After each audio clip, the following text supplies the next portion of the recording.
नमस्कार मित्रों, employability skills के इस नए वीडियो में आप सभी का स्वागत है। आइए क्वेश्चन आंसर देखना शुरू करते हैं। ISO स्टैंड्स फॉर, ISO का फुल फॉर्म क्या है? जब भी आपको बोले स्टैंड्स फॉर, इसका मतलब होता है वो फुल फॉर्म पूछ रहा है आपका, है ना। तो ISO का फुल फॉर्म है international organisation for standards. ISO एक ऐसी संस्था है जो लोगों को स्टैंडर्डाइजेशन का सर्टिफिकेट देती है। आपके इंस्टीट्यूट में देखा होगा आपने, ISO सर्टिफाइड लिखा है, किसी शॉप में लिखते हैं ISO सर्टिफाइड, कोई प्रोडक्ट में देखते हैं ISO सर्टिफाइड।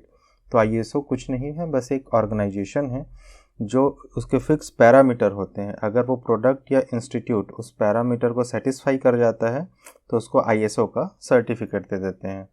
वैसे ही एक अगला हमारा एब्रिविएशन है BIS। ठीक है, BIS का फुल फॉर्म है ब्यूरो ऑफ इंडियन स्टैंडर्ड्स।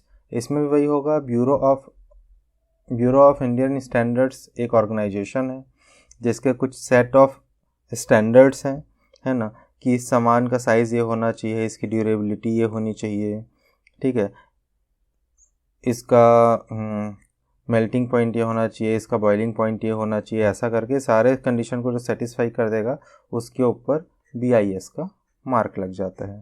ठीक, ISO BIS। Okay, next question चलते हैं। The business idea should be, आपके पास जो बिजनेस आइडिया है वह कैसा होना चाहिए? ठीक, सेटिस्फाई ओनली माई नीड्स, वो सिर्फ आपकी ज़रूरतों को पूरा करे क्या? नहीं भाई, है ना। सॉल्व द समवंस प्रॉब्लम, वो दूसरों की प्रॉब्लम को सॉल्व करने वाला होना चाहिए आपका बिजनेस आइडिया।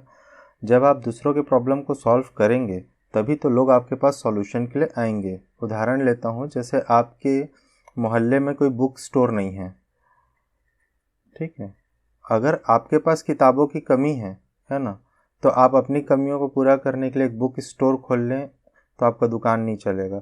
अगर आपके मोहल्ले में किताबों की कमी है, कोई बुक स्टोर नहीं है, आप दूसरों की ज़रूरतों के लिए काम करेंगे तो वो आपका एक सक्सेसफुल बिजनेस आइडिया हो जाएगा। Okay, next question. In social media we use blank to convey our feelings and emotions. हम सोशल मीडिया जैसे कि आपका हो गया व्हाट्सएप, फेसबुक, इंस्टाग्राम, है ना, ये सब जिसमें आप चीज़ों को देख सकते हैं, उसके ऊपर रिएक्ट कर सकते हैं, अपनी चीज़ें शेयर कर सकते हैं। ठीक है, ये है सोशल मीडिया। इसमें हम अपनी भावनाओं और इमोशंस को कन्वे करने की बताना, जारी करना, कन्वे, है ना। हम अपने इमोशंस और भावनाओं को किस माध्यम से बताते हैं? तो इमोजीज के माध्यम से बताते हैं। इमोजीज क्या होता है बेटा, आप सब जानते हैं। ये सारे आपके इमोजीज हैं, है ना। जैसे कि कुछ एक इमोजी का उदाहरण ले लीजिए, जैसे कि आप यहाँ पे देखिए, आप बहुत ज़ोर से हंस रहे हैं, आपको बहुत ज़्यादा हंसी आ रही है, आप मायूस हो गए हैं, आप बहुत ज़्यादा गुस्से में हैं, है ना, आप इतने आनंदित हो गए हैं, इसमें भी आप बहुत आनंदित हो गए हैं, आप ब्लेस्ड फील कर रहे हैं, है ना, आपके ऊपर बहुत अच्छे बड़ों की कृपा है, भगवान की कृपा है, ऐसा सोच रहे हैं आप। ठीक, ऐसे अलग अलग टाइप के इमोजीज हैं। ठीक, तो इमोजीज हम लोग किस लिए यूज़ करते हैं आगे के क्वेश्चन में आएगा, कहीं पे देखते हैं, है ना। नेक्स्ट क्वेश्चन है, we select blank emoji to express our feeling. तो हम किस प्रकार के इमोजी का सिलेक्शन करते हैं अपनी फीलिंग को एक्सप्रेस करने के लिए? A perfect emoji. जैसे आपको गुस्सा आ रहा है तो आप अपना हंसने वाला इमोजी नहीं भेजेंगे, ऐसा वाला जो इमोजी था हंसने वाला, ऐसा वाला इमोजी आप नहीं भेजेंगे। अगर आपको गुस्सा आ रहा है तो आप गुस्सा वाला इमोजी ही भेजेंगे, है ना, जिसमें वो बंदा ऐसे करके था और लाल लाल हो गया था, है ना। ठीक, नेक्स्ट क्वेश्चन देखिए, we use emojis when words are not enough to express our feeling.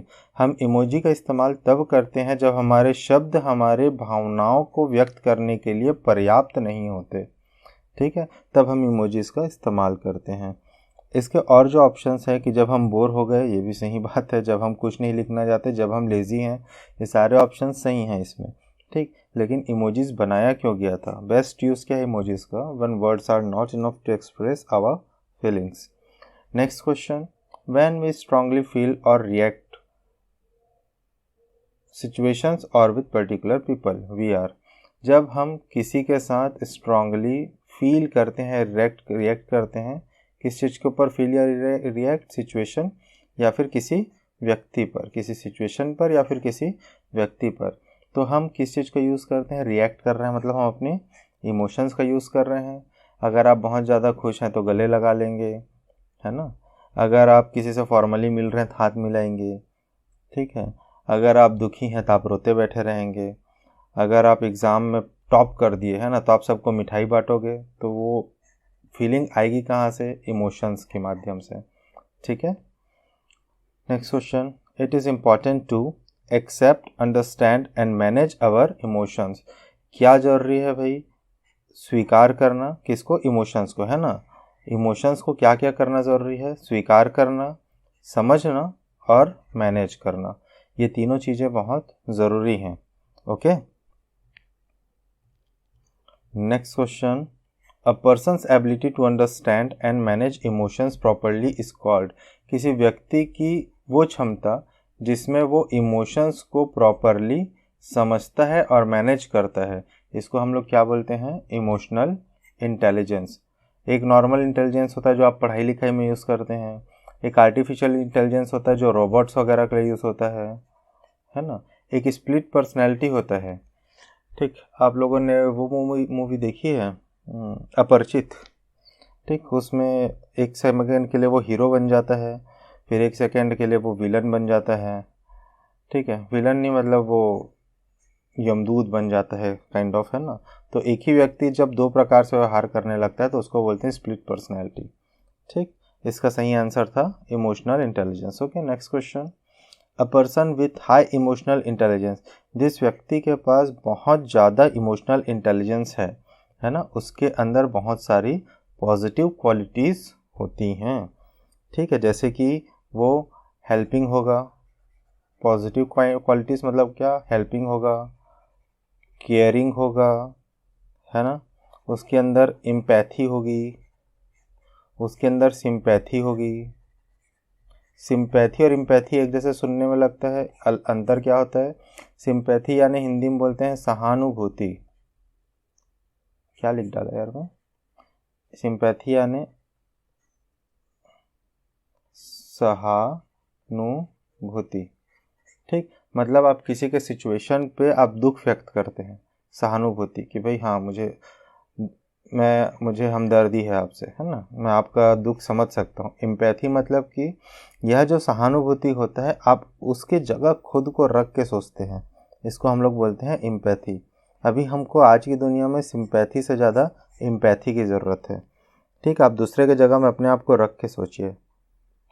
Question number 121, when something good happens to us we feel. जब हमारे साथ कुछ अच्छा होता है तो हम कैसा महसूस करते हैं? Positive emotions like happiness. जब हमारे साथ अच्छा होता है तो हम खुशी महसूस करते हैं। Question number 122, a first step to manage emotions is. Emotions को मैनेज करने का पहला कदम क्या है?